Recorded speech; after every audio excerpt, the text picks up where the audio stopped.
Today we're looking at the best chess whizzes ever and ranking based on their records, match play, and overall legacy. Number 10, Vladimir Kromnik. Best known for ending Garry Kasparov's reign as world champion, Vladimir Kromnik was the leading player of the 2000s. At his peak, Kromnik's game was flawless, reviving multiple openings and mastering Indian tactics to finish the decade as the hardest player to beat in world chess. After reuniting the classical and FIDE titles in 2006, the Russian player also became the first undisputed world champion since Kasparov in 1993. Though he lost a title a year after earning it, Kromnik's personal game only improved, and he would later reach the 8th highest ELO rating in 2016.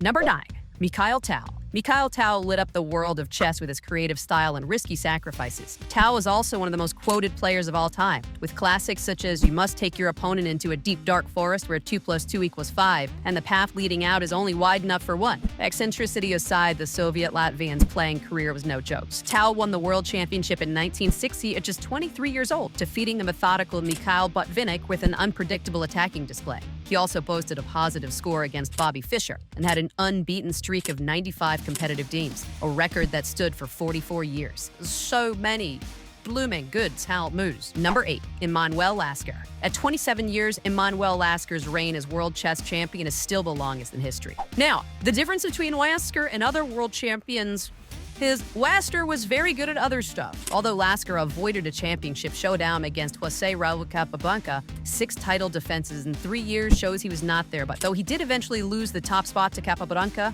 Lasker beat his rival in tournaments both before and after their title match. He also had a longer and more consistent career, keeping up with the likes of Miky Butinick well into his 60s. A renowned mathematician, Lasker had a psychological edge that inspired generations, whether or not you believe the rumors that he played bad moves on purpose. Number 7, Paul Morphy. There's dominance in chess, and then there's Paul Morphy. For Morphy, there was no one who could even beat him, probably. There's little data on where to rank Morphy alongside modern grandmasters, seeing as he played so long before engines, theory, and even world championships. All we know is that he swept the first American Chess Congress in 1857, sailed to Europe to challenge the world's best, and beat everyone he played on the continent. But they didn't expect this. Queen to V8, sacrificing the entire queen to deliver this beautiful checkmate. The US native was so far ahead of his contemporaries that he remains relevant almost 2 centuries later. Described by Garry Kasparov as the forefather of modern chess and lending his game to one of the most popular defenses in today's game. Number 6, Miky Butinick. Miky Butinick has a place in any best-of-all-time conversation, and not only for his achievements as a player. The 6th world chess champion held the title on and off for 15 years, losing out to Tao and Vasily Snislov before overwhelming his opponents with superior preparation in both rematches. A computer scientist and electrical engineer by trade, Butinick led the way in utilizing logic and strategy, an approach that inspired the Soviet Union to dominate the game for years to come. His impact is perhaps best summed up by the names to pass through his world-famous chess school, which include future champions Garry Kasparov, Anatoli Karpov, and Vladimir Kromnik. Number 5, Anatoli Karpov.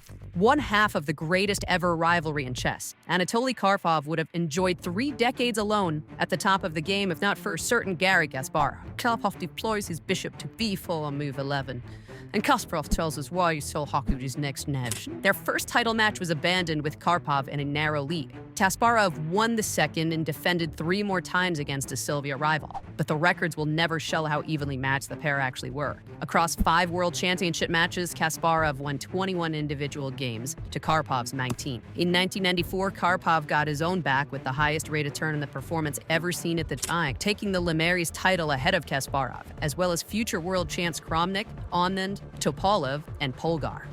Number 4, Raul Capablanca. Often described as one of the most naturally gifted players ever, Raul Capablanca's legacy could have been even greater. In the early 1900s, the Cuban player was repeatedly denied a shot at the world title, first by then-champion Immanuel Lasker's stingy conditions, and then by the First World War. Capablanca responded by going on an 8-year win streak, finally winning the championship in that time, and losing it 6 years later to Alexander Alehin. Alongside Alehin and Lasker, Capablanca was part of one of the strongest top 3s in chess history, though he maintains positive win records against both his great rivals. In the words of Lasker himself, "I have known many chess players, but only one chess genius, Capablanca."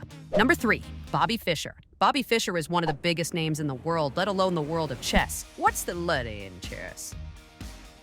The money, could be better. So it's getting better lately. His views away from the game, refusal to attend matches, and sudden disappearance are well documented. but none more than his talent at the board. The youngest ever grandmaster at the time, Fischer's dominance en route to the World Championship remains unprecedented. After winning 8 of 8 U.S. championships, Fischer whitewashed grandmaster after grandmaster to earn a shot against Boris Spassky. Dubbed the match of the century for its political context, the American took the lead in a remarkable 6-ding, which earned him a standing ovation from his Soviet opponent. From there, Fischer cruised to the title and a place in the history of American sport. Number 2, Magnus Carlsen. World number 1 for 14 years and counting, Magnus Carlsen is breaking chess records at an astonishing rate. The only player to hold the titles in classical rapid and blitz format at the same time. The Norwegian whiz has utterly dominated in an era where ratings among the top players are at an all-time high. With his own peak of 28.82, Magnus crushed Vladimir Kromnik to take his first world title in 2013. He held the post comfortably for a decade, only to withdraw from the 2023 event, citing, "I don't have a lot to gain." It's certainly hard to argue that a man who held Garry Kasparov to a draw at just 13 years old has anything left to prove. Before we unveil our top pick, here are a few honorable mentions. Vladimir Kromnik dethroned Kromnik and defended 3 times, losing out only to Carlsen. Judith Holdard, the greatest female player of all time, boasting competitive wins against Kasparov, Carlsen, Karpov, and Kromnik. Alexander Alekhine gives his name to many opening variations, defeated Capablanca, and died still holding the title. Number 1, Garry Kasparov. The best of all time conversation usually comes down to the same 3 or 4 players. The none spent longer at the top or did more for the game of chess than Garry Kasparov. Though Carlsen has an edge in peak rating, the Russian player still claims the records for longest time spent at world number 1, most tournament victories, and youngest to become world champion. Kasparov got the better of Karpov to reign supreme for over 15 years, as well as overseeing the rise of chess supercomputers. Kasparov also trained one in Magnus Carlsen, and Carlsen himself settles the GOAT debate by saying, "Garry generally edges it because of the longevity and in a competitive era." Who do you think is the chess GOAT? How long before Magnus takes the top spot? Let us know in the comments. Hey, that little boy is playing 3 games at once. Checkmate. Checkmate. Checkmate. Ang.